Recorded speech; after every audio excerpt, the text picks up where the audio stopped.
Hi, I'm Pam, and I would like to welcome you to the Live Authentically show. On my show, I talk to people about how they live authentic lives and about how they help others connect to the essence of who they are. I would love to invite you to join my Facebook group, where we have a group of like-minded individuals committed to their spiritual growth and transformation.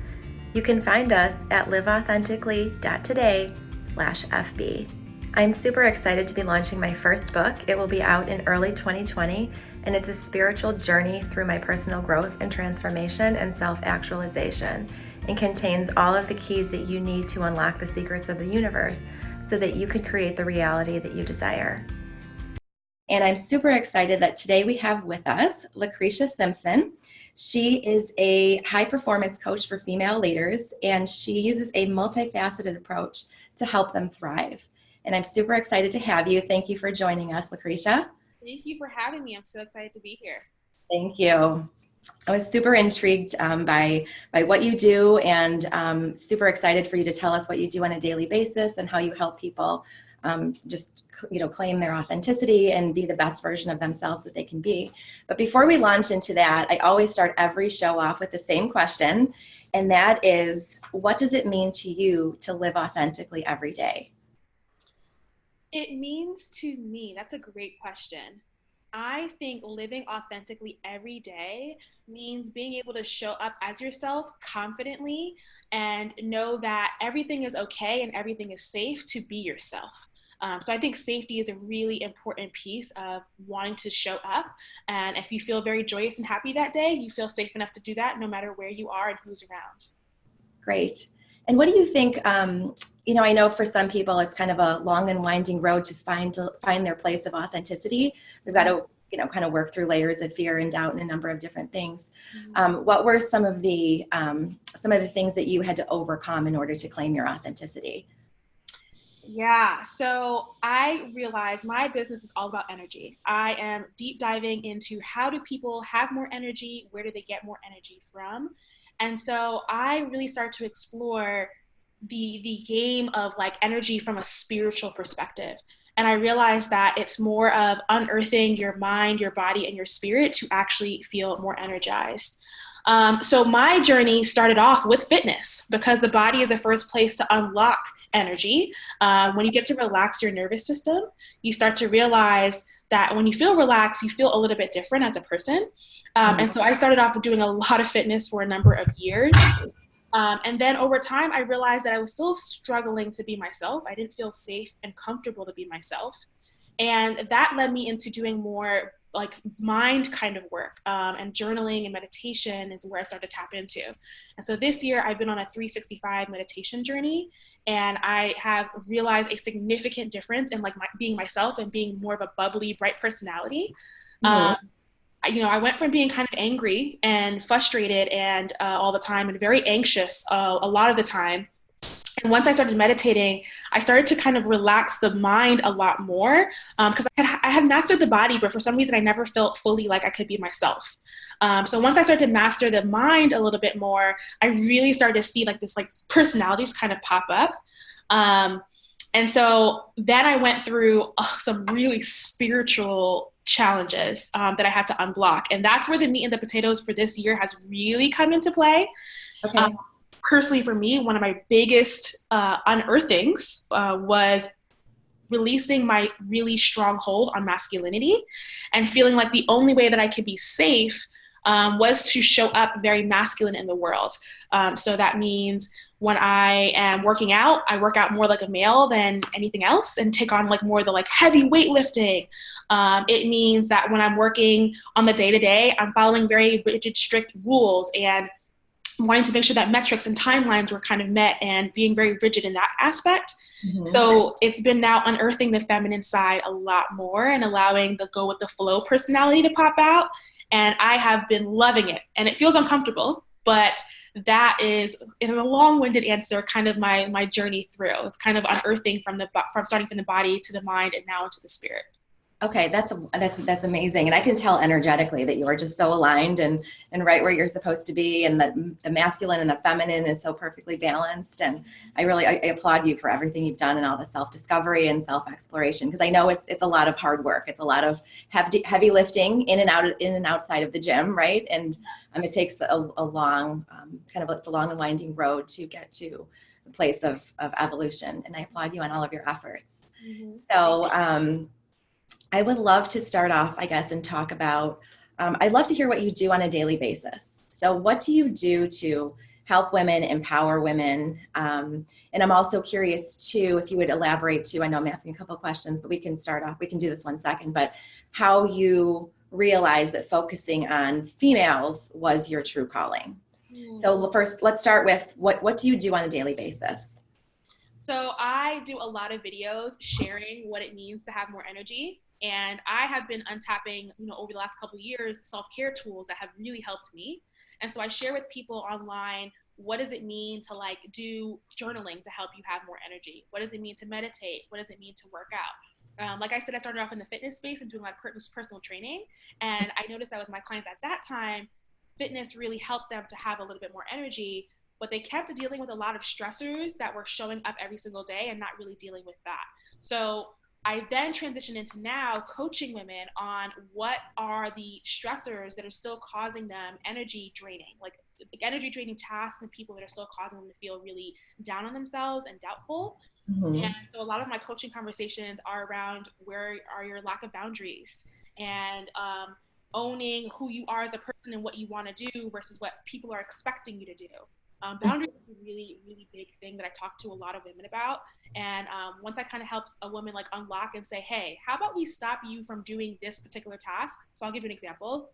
One of my clients, she was picking up extra work that, first of all, she didn't like the job. She wanted to change jobs. And she was picking up extra work, as we do as women who are superheroes. And she wanted to leave the job, but she was doing extra responsibilities that were not even a part of her job title. But she felt this expectation to do them. And it was really draining her energy because she couldn't work on her resumes or do the networking that she needed to do to move into her higher calling. So a lot of her removal was helping her to put boundaries up and have that conversation with that person so that, and then all of a sudden, literally, it was a weight was lifted. It was wow, I can actually go ahead and use my energy towards a thing that I really am excited to do, which is going back into higher education as a professor. So a lot of that is coaching and doing a lot of videos, really sharing what it means to have energy. And it's not just about diet pills or food or exercise even. It's about really being safe to be yourself, to show up energetically alive. Right, right. And so what are some of the other, based on your experience with working with clients, what are some of the things that you need to coach them through? What are some of the weights that they carry that they don't even realize they carry? I know you mentioned boundaries and maybe, expectations. What are some of the other common weights that you see people carrying around? There is a lot, this is very personal for me. There's a lot of weight around childhood traumas. Okay. And what we learn in childhood is it almost becomes this Band-Aid that you carry to hold on a wound that you've experienced. Mm-hmm. So a lot of the women never felt, they have, daddy issues, and their dad is told them that they can't do this, they can't do that. So it ends up being a wound on I literally think about it as a wound on their physical body that they don't then feel safe to be themselves and kind of show the full naked, authentic version of themselves. And for some of us, like myself, I had a whole mask on my body. I didn't have one, or it was my body was kind of hiding. And so with one other client that I had, she had a lot of, how do I explain this? Her dad really was kind of showing a lot of laziness, I guess, if you say, and he really wasn't owning his masculinity. And he was kind of leaning on her mom a lot, his wife, kind of doing anything. And so she kind of took that as I have to be the masculine one to survive in my world. And if I don't step in and just take over with everything I do and be controlling, then nothing gets done. I can't trust my husband. I can't trust anyone around me. So we had to help her realize like your dad and his experience doesn't have to be yours. You don't have to protect him in a way. And so she really wanted to be more feminine. She wanted to just be herself and kind of go with the flow a lot more. But childhood trauma is the biggest issue that I see for sure. Okay. Interesting. And so how do you help your clients work through those? Do you just talk through early childhood experiences and learn about the various roles, the various different caregivers in their early years and kind of help them peel back the layers? Yes, and really start to hear what stories they've picked up in childhood. Okay. So here's how it really, like, when it comes to energy, the way that your house is set up in terms of like how you receive love, how you saw freedom in the house, how you saw what it looks like to be empowered, it sets up like the barometer. Because I literally look at a scale and we look at where the barometer was set in your household. So a lot of people's barometers, like when I think about the emotional scale, if your group is familiar with like Abraham Hicks's emotional scale, Yep. a lot of where you start off emotionally as a child carries through with you forever. And some people kind of go up a level or two to being maybe not as anxious, or maybe they'll be a little bit more like frustrated on a daily basis, or they'll find a sense of calm throughout the day, but they don't truly get up into like the higher emotional scale. They don't get up to, positive belief. They don't get into optimism, and a lot of people don't really get into like love and empowerment as often. So when I look at the childhood wounds, we're looking from the perspective of like, what was your set point emotionally? Was your family constantly anxious, right? Like that was a thing in my household. That's a thing with some of my clients. And what is the actual specific wound around that that's kind of keeping a weight in that lower level? And how can we cut that? So we do have to talk through it, but it depends on, first and foremost, is their nervous system relaxed enough to talk about it first? I think the biggest mistake that is happening in the industry is that people are trying to talk to clients when their nervous system is kind of like stressed and tense. So we deal with the body first, depending on how low they are emotionally, and then we can tap into like having conversations when their mind feels a little bit safer to speak about traumas. Great. So what are some of the modalities then that you use to relax the body and relax the nervous system and make sure it's in a place to receive all of this, this coaching and, the energy work that you do? So one that like I find just basic breathing techniques really help. I've definitely been able to explore a lot of breathing techniques with like some yogi masters. I personally experienced breath work, and I introduce some of my clients to some breath work modalities. So it could be the simplest things like teaching the 5-5-5 method, right? Like taking 5 deep breaths in, holding for 5 seconds, relaxing for 5 seconds, and then releasing out. Sometimes it's about alternative nose breathing and teaching like how to relax both sides of the brain, your feminine and masculine side. Sometimes it's about doing some more like actual cardio based, because sometimes everything is tense and they need to relax. It's teaching the basics of breathing because most people aren't breathing correctly. So it's teaching like how to do like diaphragmatic breathing and help to bring in more oxygen into the body, which is like the biggest relaxant that we have. And then I haven't taught this to my clients yet, but something that I do want to introduce to them is more Kundalini yoga, and helping them to invite in a more intense kind of mantra breathing / techniques, because that tends to help relax the nervous system a lot too. Okay, great. What I would love to talk about next is this idea of feminine energy, because I know that's along my journey, that was something that I discovered. I'm very much like you. I didn't even realize it, but I was spending so much of my energy, so much of my time kind of in that masculine role, just kind of very, I'm very, high achiever, perfectionist, type A, make things happen, just very high energy, and didn't even realize that, I was embodying a lot of the divine masculine characteristics. And I've done a lot of work personally into rebalancing that and stepping back into the divine feminine and doing a lot of rebalancing in that area. So I'd love to hear you talk about, maybe can you just educate, just for all of our viewers and listeners, and I would love to be educated as well, just how do you describe, what are some characteristics that are associated with the divine masculine? Let's start there. So just so people can start to identify, oh yes, these are some characteristics that I have, and then the divine feminine, and how and I like to talk to you about how you coach people and rebalance that. So just if you can start off talking about what are some characteristics of the divine masculine? So the divine masculine is someone that is able to understand results. They really strive for results and not in a bad way. So just to clarify, there are toxic sides of these, but there are healthy sides of both sides too. And I have discovered that each person is either leaning towards one side or the other, or are a balance of both. And oddly enough, it's actually, you can find it in your astrological sign. Oh, really? Okay. Yes. So the masculine side is a person who is a go-getter. They can push. They have a lot of energy, and they need to be using it. They're very focused on data and metrics in a healthy way. Like they kind of see their way of approaching the world and how can I help as many people as possible. Okay. It's very much about volume. Um, they really, like, for them, the way that they get their energy is by seeing the results and the execution. So sometimes during the journey of working through things, they don't always feel very good, and they have to kind of keep their energy up and seeing day-to-day metrics versus like the long road. um, Okay. so, if they're working on a project and, they technically won't see results for 6 months, there has to be some sort of metric throughout the day that keeps them aligned. So I tell them to like check in daily with yourself about what accomplishments have you made, because that's really important to them to see Mhm. I'm actually making progress. I'm Mhm. actually creating impact in this way. And I'm actually affecting a volume of people or a volume of experiences.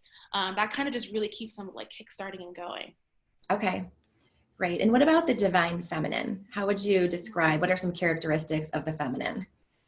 So the divine feminine is someone that is, I find, very creative, very much go with the flow. They don't like a lot of creative restrictions. They get a lot of their energy from being able to create. And so if they're not able to create, no matter what the outcome is, it can feel really restrictive to them. So if they are working on a project, say they're building out their business, Mhm. and they want to have more energy to build out the business, they have to be creating places where they can just be fully creative without any restrictions, even if they don't happen to share it with anyone. That just kind of keeps their energy up. For that type, they need a lot of nature. And if they're not around nature on a daily basis, they will feel easily drained very, very quickly. Um, it's all about going with the flow for them, and just following their guidance system is like their biggest strength. They have an easy access to their guidance system because of their type.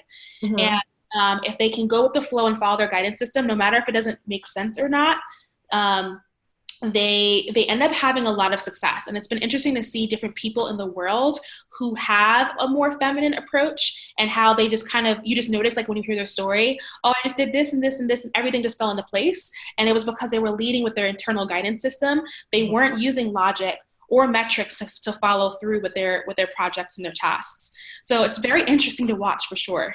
Right, right. Yeah, that intuition is so powerful. I was actually just writing a piece on this yesterday on how coaching people on how to tap into their intuition and how to trust it. And we are so accustomed to living in a 3D world, right, where we can see and touch and measure, and everything is, like you said, metrics. And it really is kind of a leap of faith to learn to get in touch with our intuition and to trust it. But when we get to that place, it is incredibly, incredibly powerful and just unleashes so much potential, so much creative potential within all of us. And I know I've experienced that too, just the need to create and the need to be in that space. Mm-hmm. So I would love to hear about your personal journey and specifically what you've done. What are some of the things that I know you talked about, your workouts looking masculine. What are some things or, you've done personally, and how would you coach people? What are a handful of things that you could, maybe a few pieces of advice that you could give out that help people rebalance or help women rebalance and step more into that feminine energy? Yes. I think the very first step is meditation.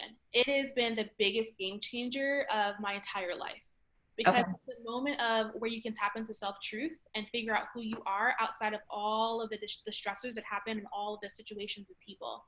And just even by simply, I think that, so the biggest mistake that I think a lot of people make is that if I sleep or if I relax or rest, and that's my way of shutting out the world, then I am able to kind of connect with myself.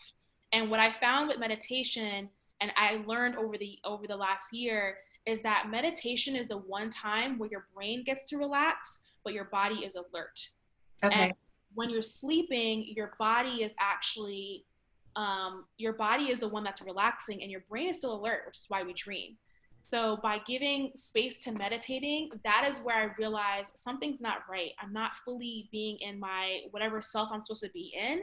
And I start to get inner guidance at that point about what I am supposed to do, who I am, how am I supposed to move around in the world. Um, and what I do is I sit, I do some breathing, I do the 5-5-5 method to start the practice. And I started off with using guided meditation at first to help. Mm-hmm. Over time, I started to sit with myself and I would just say, just be, just be. And eventually my brain would start to really slow down. I Okay. would meditate for about 10 minutes. And what I would start to do, what I would start to experience was all of this, like literally guidance, you know, be a meditation teacher and try this technique out and go talk to this person. And those are really feminine perspectives that I hadn't been able to tap into for so long because I was operating from a very logical, masculine perspective. Okay. And there are people that are supposed to be like meant to follow a masculine perspective. It's their gift. But for those of us that get locked out of that, the first place where we can tap back in is through meditation and listening to our own internal guidance system. Okay. So would you say that's the biggest influencing piece that you've experienced is That meditation? was the first. And Okay. then I hired a coach um, more recently, and she helped me to do a hypnosis. And we did a Okay. hypnosis about wealth to see where my wealth blocks were. And we realized really quickly that my blocks were around my mom. So my mom passed when I was 7 years old. Okay. And the stories that I picked up around that time were super interesting. And one of them was, for some reason, when my mom passed, I literally was in the hypnosis in my old apartment back when I was 7 years old, six Mhm. years old at the time, Okay. and there was a purse that no one could find for my mom. And I took that guidance as, and then on top of that, my dad, because I do have a dad, he came and he rescued me.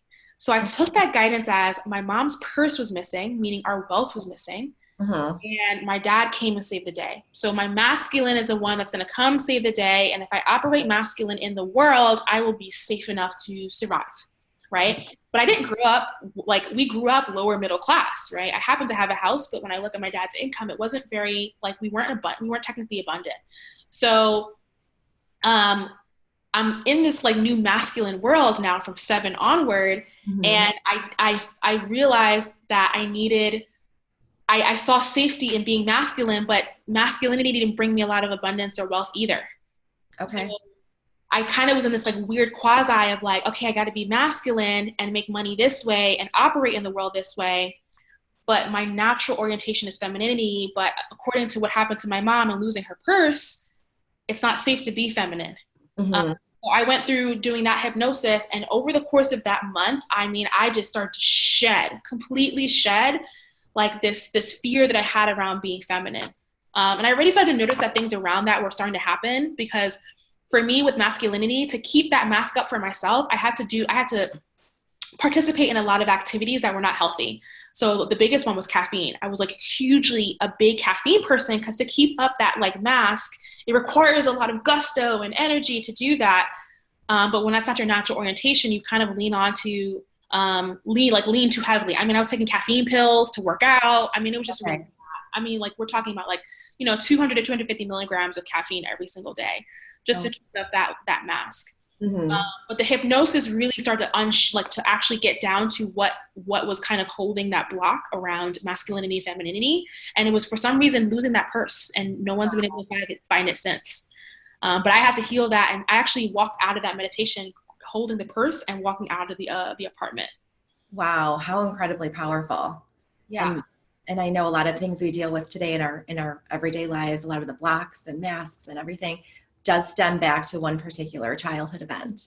And it is amazing how incredibly freeing it can be and life-changing when you identify that event and work through it and understand all of the underlying issues and undo those. And it is so incredibly freeing. So how do you feel differently now that you've rebalanced, now that you've stepped more into your feminine? How do you feel now?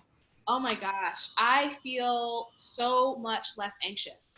I didn't know I was anxious. So to give context, I'm from New York. and I live in Houston now. And part of why I left New York is I felt like something was off with the day to day, right? I mean, everyone there is anxious. I didn't realize that everyone there is anxious. Everyone's worried about money. Everyone's worried about lifestyle.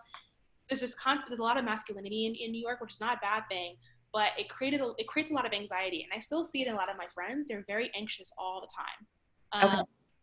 So when I moved to Houston, I started to realize that I liked the go with the flow lifestyle that was happening here, but for some reason I didn't feel safe enough to go with the flow just yet. I kind of was starting to do it more on like a social side of like going to different events and hanging out with new friends. But when it came to like work and career and purpose, I still felt like masculinity had to rule. So once I kind of had that hypnosis hit, and it was funny because it was starting to happen before the hypnosis. The hypnosis sealed the deal. I started to realize that I was starting to get guidance about how to do things, like how to write my book, how to start this whole business piece, how to start coaching people, how to share the meditations and share meditation in that practice. But I didn't feel safe because logically it didn't fit. And so now that I've untapped that, once I start to let go of the masculine approach of like logically you're supposed to do this and add this to your business and do it this way. Once I let go of that, I just like jumped out of my skin. Like, and every day I kind of wake up so much more excited and just like way more energized. I'm smiling a lot more. My friends from New York saw me and they were like, wow, you like talk more, because I didn't feel safe to talk. I talk a lot more. I'm more just happy and cheery. And I feel so much more safe with going with the flow, even if other people don't like it. So that's been a new thing for me as well, is like, there's a lot of people that don't like femininity around them. They don't feel, they're dealing with their own wounds around being feminine, even though they want to, they don't feel safe with other people doing that in their space. So it's been contending around like, okay, I own this now. Like I'm protecting her. Yeah. This is who I am all the time. Yeah, this is who I am. I'm authentic, showing up as I am. And how do you deal with that? How do you deal with different reactions and people maybe not accepting the new you or the current you? How do you work through that? So I think the beautiful thing about when you become more feminine or more towards your natural orientation, for me, because it feels so good, that's where my safety is now. Safety and like I actually feel happy, and I have to like every day I remember myself like I'm happy, so it's okay if they feel unhappy. I feel happy. I actually have I've had some issues in the past with people who were really unhappy with my go with the flow personality, and they were like, we need you to follow this metric and this data, because I used to work in education, so all of that is like data and metrics, and they were really kind of actually toxic masculine, where they were very micromanaging. And so I had to really, I kind of ignored them. At some point when you realize how happy you are, you start to ignore people, and sometimes they get louder. And where I'm working now is how to be assertive with femininity, because I think a lot of times people don't understand that femininity, like the way that femininity is talked about, is almost like it's very passive. It's not passive as people think it is. Femininity just follows inspired action a lot more. And they can be assertive in a different way. It's more loving. It may not be so, for example, a more masculine person might say, I need you to follow this by this rule, by this deadline, where a feminine person would say, I am inviting you to work on this area of your life. It just looks so differently in the conversation around assertiveness, but they both show up assertively. They both show up in this way, in similar ways.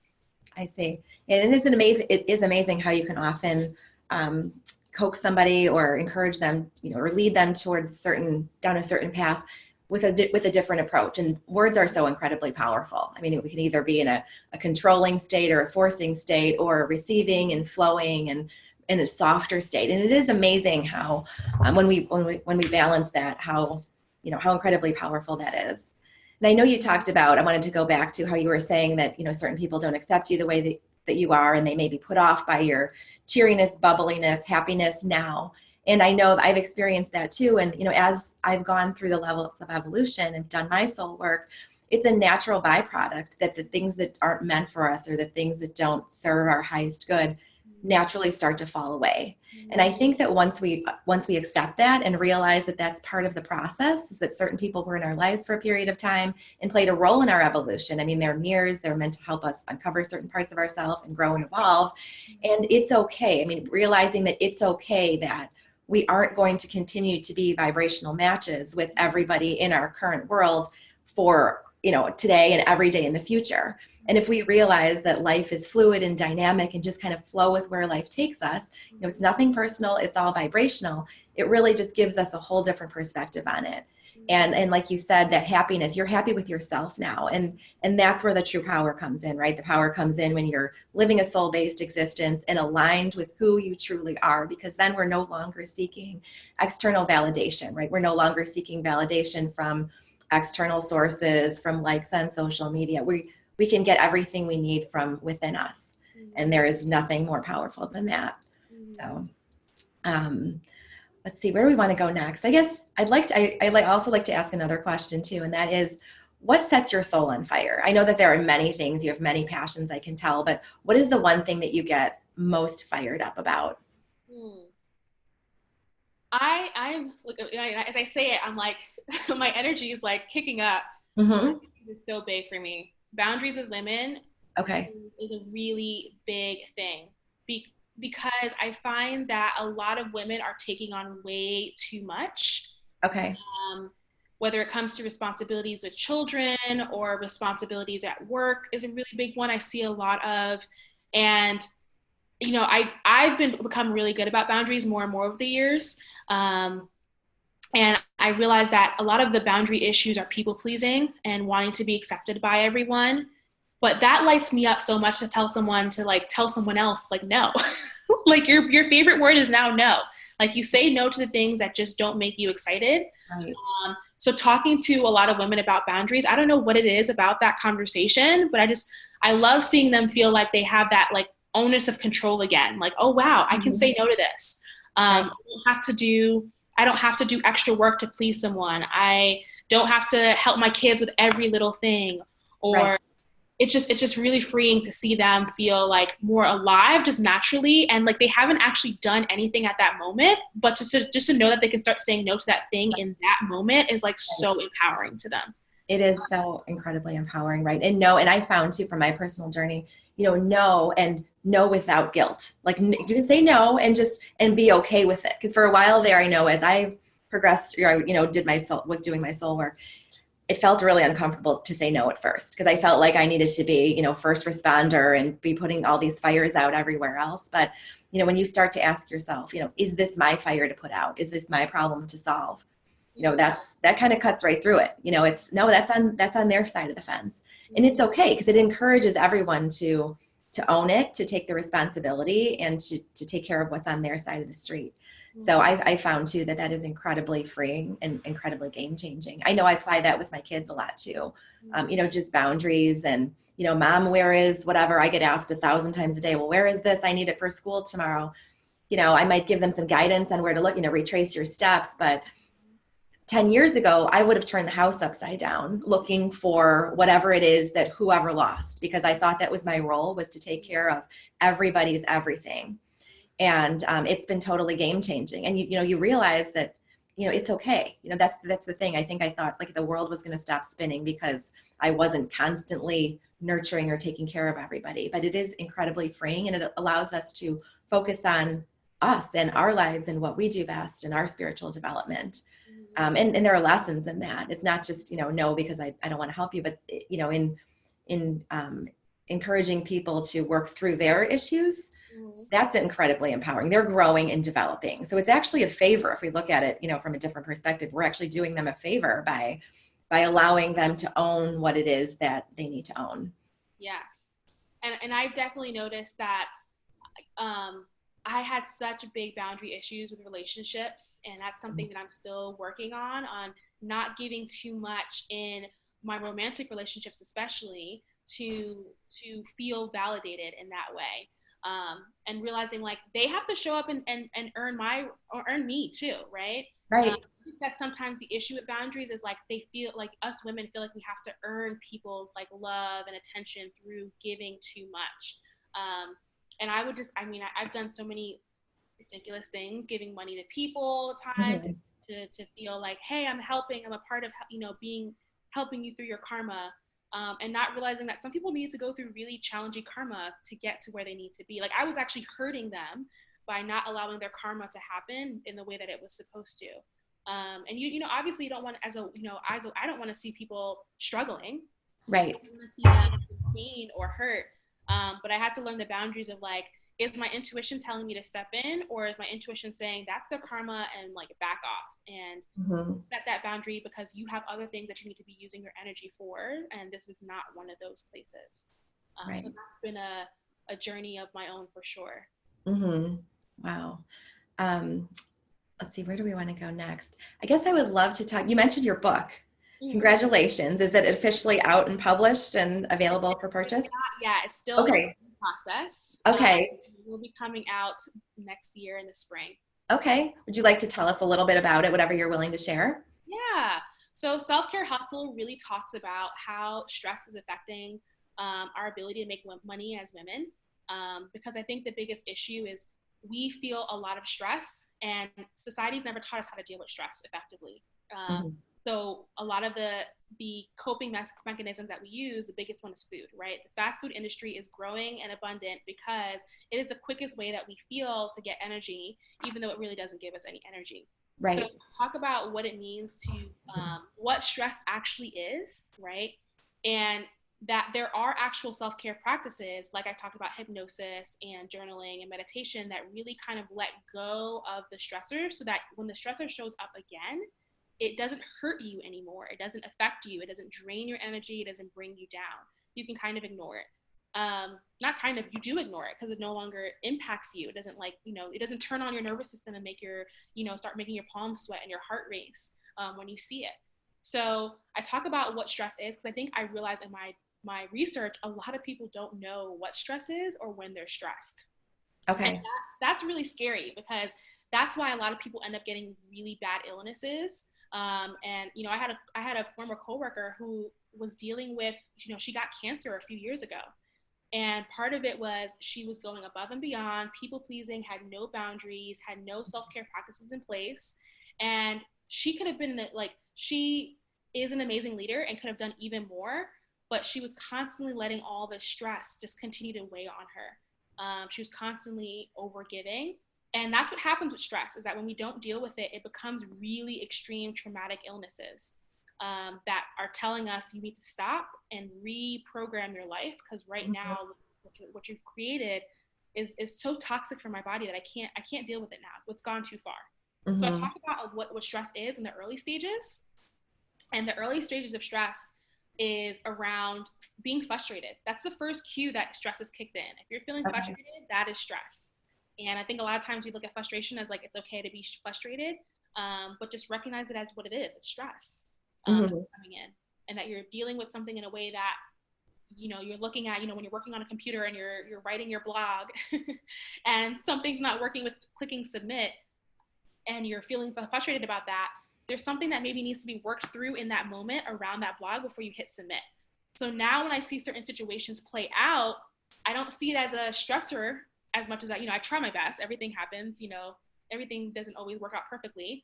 But I think about what needs to be happening in this moment around that thing before I Yeah. click submit on this, or before I talk to this person, or whatever that stressor that's coming in. If I start to get frustrated on something in particular. So the book talks a lot about like what stress is. And then the book also talks about how to actually set up self-care so that you aren't dealing with the same stressor over and over and over again. Okay. So I talk about self-care in 4 different levels. And it starts off with degenerative practices, and a lot of the practices that really take up degenerative practices are TV watching that's unhealthy for us, talking to toxic people who really kind of say negative things all the time, complaining. Social media can be very much a degenerative practice because if it doesn't make you feel good and it makes you feel worse, it's a degenerative practice, right? Right.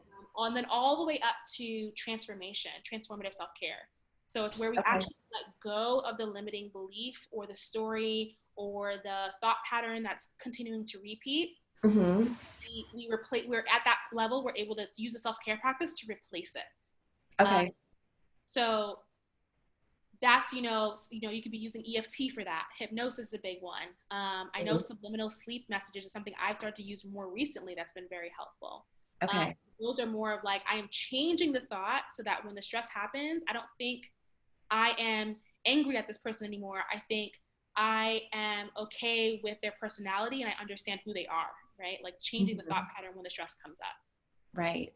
Right. Let's go back to that very first level. I know you talked about those like degenerative practices, things that we do that don't make us feel good. How do you coach people to become aware of how something truly makes them feel? Example, someone might say, oh, but I like to, drink alcohol. It makes me feel good. I like to gamble. It makes me feel good. And I think I'm a firm believer in balance, that everything in moderation, et cetera. But how do you help people? How do you bring it into their awareness when they perceive something as helping them, making them feel good, but it's really a distraction. It's really something that isn't in their best interest. So I have found not talking about degenerative practices in detail is the best solution, and focusing more on how to include and replace it with energizing practices. So Okay, I used to like that. I don't drink anymore, or I used to have a really big shopping issue. I mean, I've done every single degenerative practice out there. I feel like not all of them, but quite a few of the big, key players, right? Shopping was a really big one for me, drinking alcohol. So sometimes I'll say that out loud to some people, and they get really defensive. And then when I talk to clients about it, like they're protecting that. It's there for a reason. And that's the thing about degenerative practices. It actually is an energy booster. It's not an energy booster and going up a level emotionally. It's usually trying to keep them at the same level, so that they don't get worse, right? So that's the big thing about when they're encountering a stressor. So like say someone's yelling them, their boss is yelling at them at work and they go and drink afterwards. It's because they don't want to slip into depression. By just drinking and suppressing for a moment, it keeps them at the level, and it also kind of stops that thought pattern from happening for a temporary moment. That keeps them safe enough. So I find that not talking about that, because whatever that's protecting, we can't have that conversation just yet. I actually start to invite in more energizing practices, which is a third level, because people seem to be more open to that. So we talk about, how could you add in a workout throughout the day? And really trying to focus in on what's going to energize them and make them excited to do the practice, because working out works for me, but someone else has other issues with working out that will not want them to walk into a gym or not want them to go take the walk that they know they need. So we think about like at the basic level, what are like some simple things that you can do? Like, could you jump into breathing? Could journaling be your thing? What is a practice that you'll jump into that's going to energize you and take you away? And then when I feel like they're a little bit more comfortable, then we talk about some of those deeper practices. But I really try to dial in the replacement practice versus you're doing this thing to protect this, because everyone gets defensive, especially with the degenerative. Yeah. And I love that approach too. And I think that, again, just how we were talking about evolving and certain things just naturally fall away. Yes. I know for me too, as I incorporated more self-care practices into my holistic regimen, I just realized that I loved how they made me feel. It was almost a no-brainer that certain activities that I used to go to activities would just naturally fall away, because I knew that I felt better when I exercised, or felt better when I ate a certain way, or felt better when I took 15 minutes in the morning to do my morning routine.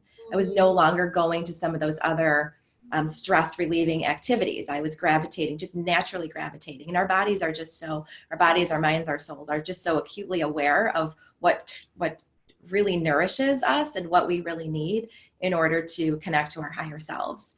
So again, it's just trusting the intuition, trusting with your body will always lead you towards toward what really is there to nurture you. Mm-hmm.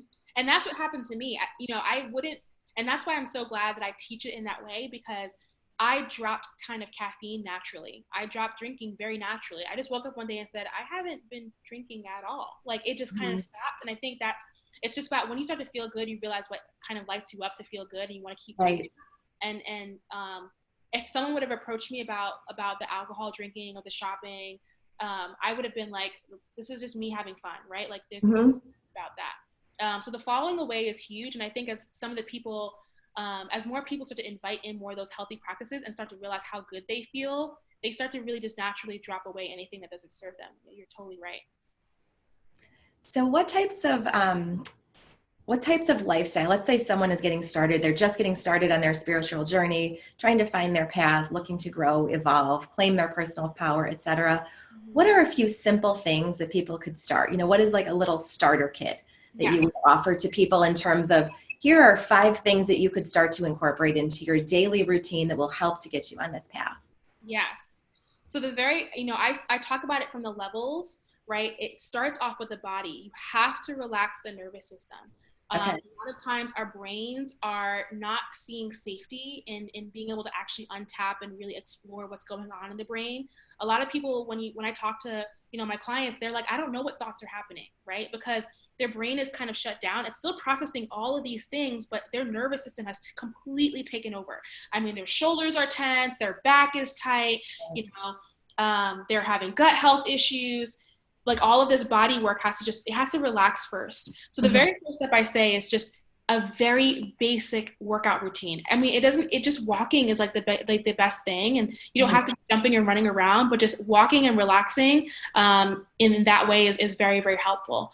But once that nervous system relaxes, then we can like tap into, opening the spiritual practices more to a silent place. So the next part, and this is actually my morning routine right here. Like I literally start off with exercise and then I tap into journaling. And this is where a lot of people make the mistake around meditation. Like they try to jump into meditation and hope that their brain calms down. Your brain is buzzing. I mean, I literally have dealt with like anxious behavior in the past. So I actually have to relax my brain for a little bit and just get out all the dirty thoughts. And that is really where I started to see how ugly my thoughts were, how angry and mean I was. And I was like, wow. And I was saying this to myself. It wasn't about anyone else. It was like, you are an idiot. Like, how did you think that this would work out this way? And this is really dumb. And you're trying to do this, but it's not going to work. And I started to look at the journals and see like all of these thoughts that were not my own. They were someone else's fear that I've picked up for the last couple of decades. And I've taken them as truth. So if I can't see them, like a lot of times we can't see what our brain is thinking, right? Like we're just going through the day, we're just mindlessly working. Our subconscious has all this extra stuff kind of going on.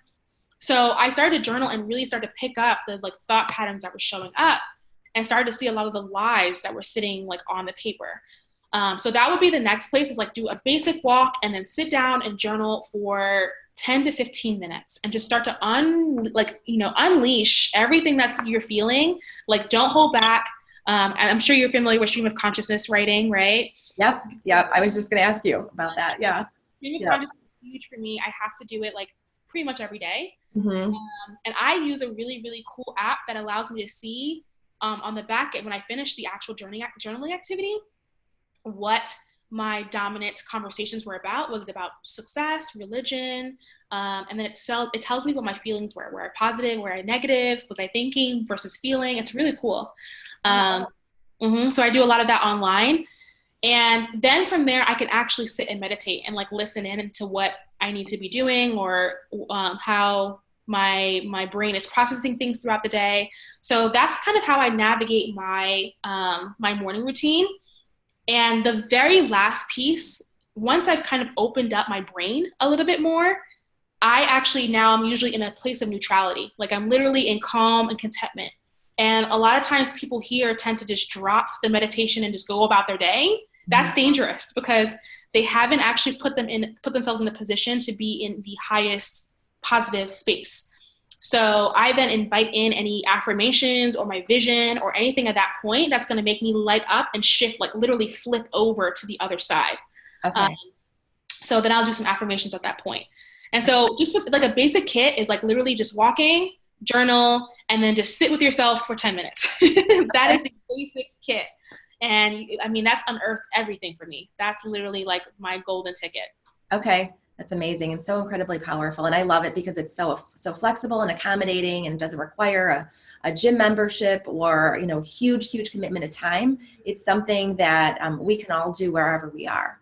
And it's adaptable to different settings, to different lifestyles. And I think too, I know I'm a big fan of trying out different things and seeing what works, right? I mean, I know that it takes a little while to figure out who you are and what works for you. And I think it's great to give people a menu of ideas. And this is a great starter kit. So thanks for sharing that with us. Of course. So what's next? I know you're a dream big kind of a person. I know you've got some big ideas. I'd love to hear kind of what you have, what we can expect to see from you in the future, whatever you're willing to share at this point. Yeah. So one big thing is I love speaking. And so next year, my focus is going to be connecting with people a lot more in person. Okay. And being able to share more about energy, because I realize that a lot of people just think that energy, again, is about, pills and food and, just all of these, and caffeine, right? Right. Really talking to more people about who understand that maybe there's something different to this approach, talking more about emotions as a real energy booster. And also, I am working on my expanding my coaching. So right now I've been doing it more privately and like one-on-one, but I just finished developing an actual course. So it's going to be the energy cure and really talk about what it means to explore a lot of the issues around boundaries, explore what people's daily energy baselines are, and helping them to create self-care practices that will take them away from those low emotional states and bring them to a more positive emotional state on a daily basis so that they can actually use their energy towards whatever they want to use it towards. Okay. So that's really my big focus right now is finalizing that and being able to share that with my audience for 2020. That's really exciting. Wow. Super excited for you. And I'm super excited to see all the amazing things you're going to bring into this world in the future. So what would you say, what would you want your legacy to be? Say someone asks, what is Lacresha's legacy? What do you want to be identified with, known for in this world? That's a great question. Thank you. The first word that comes up to me is free. I have an episode where I talk about love a lot because that's an energy booster, right? Love is like the first place that we learn to get our energy. Right. But I think a lot of us are learning about freedom and what it means to be free. And that's been like my space of like, what does it mean to be creatively free, emotionally free, physically free? Right. And so as I unearth that, I want to share a lot more about what freedom looks like.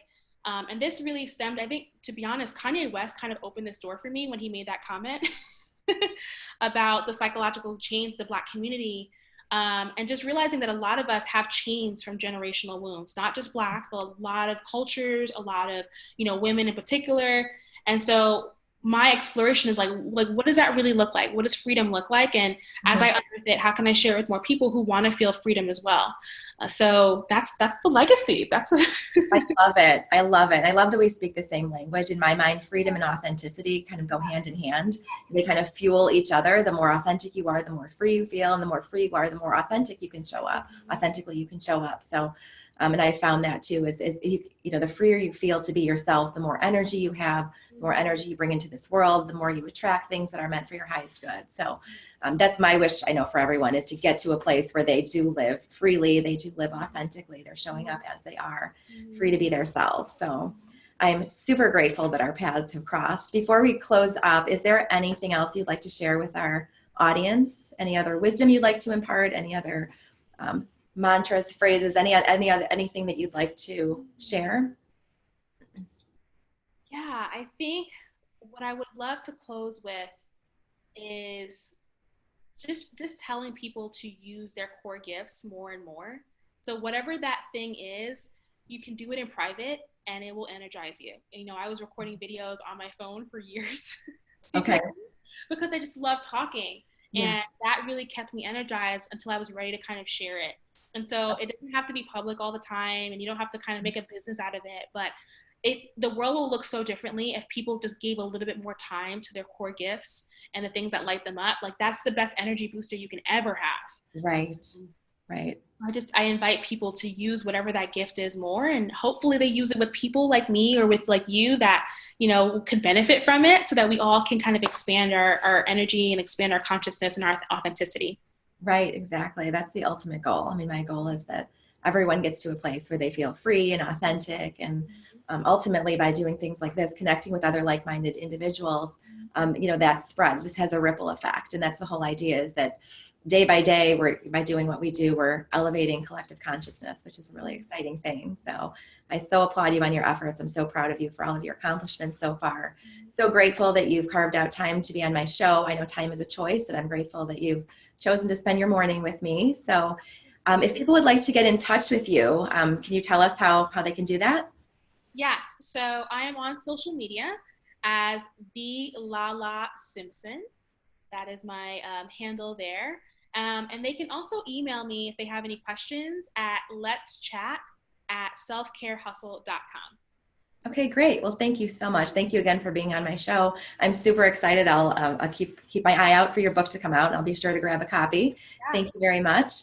I would like to thank all of our viewers and listeners for being with us today. And also remember to join us in my Facebook community, liveauthentically.today/FB. And also stay tuned for more details on my book launch, which will also be in the spring. So we'll have to be in touch during our launch processes. So thank you once again, and have a great day, everyone.